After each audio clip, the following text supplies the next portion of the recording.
So Gary's question was about what position you want to see upgraded between now and into August camp. What needs the most work? But Mark, it seems that every year we have this issue where it's just one position group where everybody's dogging on them and making them feel like crap. This all of a sudden, the wide. Remember, I said it just happened to be a bad day to have a bad practice to be just a little off, and everybody thinks our wide receiver core sucks. Like, no, man, that's not where we're going with it.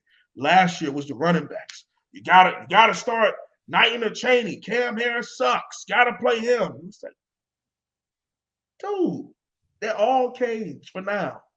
Okay. So to answer your question, I think the growth that I wanted to see has already happened in the fronts on the offensive line and defensive line, which is very, very important to me. I do think we still have some questions with edge. We've had some love with transfers from UCLA and things of that nature. So we do want some edge presence. And we've addressed it a little bit in recruiting and a little bit in the transfer portal. I'm hoping we can either hit home again on another big transfer, maybe out of one of the big programs, or we just really coach up the guys we have. Because I don't think Chance Williams and Jafari Harvey are bad players by any means, or Elijah Roberts. We got some guys. And I think for right now, it might be edge rush by committee. We may not have one particular prospect or one particular player stand out and have 8.5 sacks like that. But I mean, if we get that pressure from the interior, which I'm hoping we get from Liechtenstein or from Leonard Taylor, I think we could really affect the passer even more than we would be able to affect them with elite edge presence.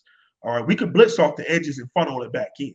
When you blitz up the middle and they have to go outside and we have no help to get on out there and we get outflanked and we lose our force or lose contain, that's a really big issue. So I'm hoping that our defensive tackle production takes an elite step.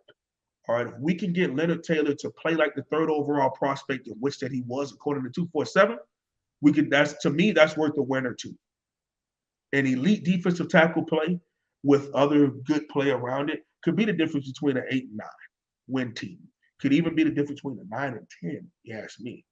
Okay, so that's defensive tackle for me is one of the positions. Cornerback.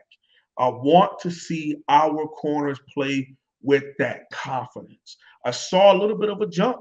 Some guys still get beat often. Okay, we gotta. Some guys are who they are. They've had 2 or 3 different coaches, and their hips are still tight. They're still not fast. They look great. They're tall. They're long, but they ain't the fastest. And at the end of the day, sometimes you are who you are.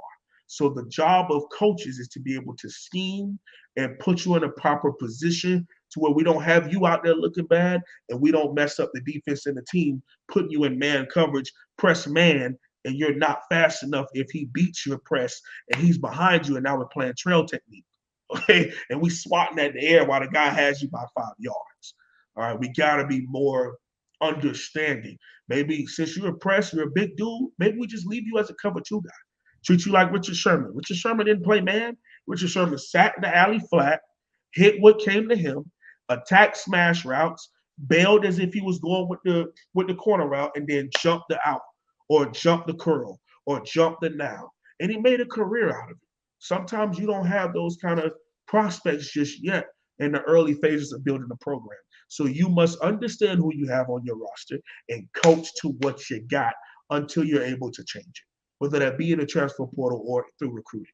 So I would say defensive tackle and cornerback. Now, to give you one on offense, wide receiver is a question. I want to see tight end.